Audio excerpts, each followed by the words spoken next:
বুঝছি কথা মাথাতে এখানে আটকো লেখা দাও লেখা আজকে কিছু তো নামে আসি তো আজকে কিছু তো না কিছু জন হঠাৎ করে ঘরে বাড়ি জ্বালাইছে। কি দিয়ে বাড়ি দিছে? কাঠের বাইল দিয়া। নাম কি তাদের? পছন্দ দাস, শিখা চক্রবর্তী। প্রশান্ত?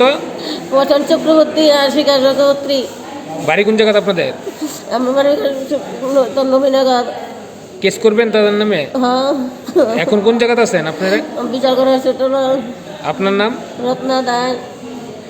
কি কারণে এরকম করছে তারা? আগে কোনো কাঠের হাতা টাতা টুটকি মুটকি নিয়ে এসেছিল। এই বলে রান্না বসা হয়েছিল হ্যাঁ। ঘরে গিয়ে রান্না বসেছে, মা ছেলে গিয়ে ঘরে গেছে, গিয়ে সেটা মাইজো শুরু আছে। তখন ছেলে প্রসেন চক্রবর্তী একটা কাঠের বেল নিয়ে তেনে মাথা আঘাত করছে। আর ছেলের মার নাম কি? ছেলের মার নাম হয়েছে শিখা চক্রবর্তী। কি পার্শ্ববর্তী বাড়ি? হ্যাঁ, এক পাশাপাশি বাড়ি।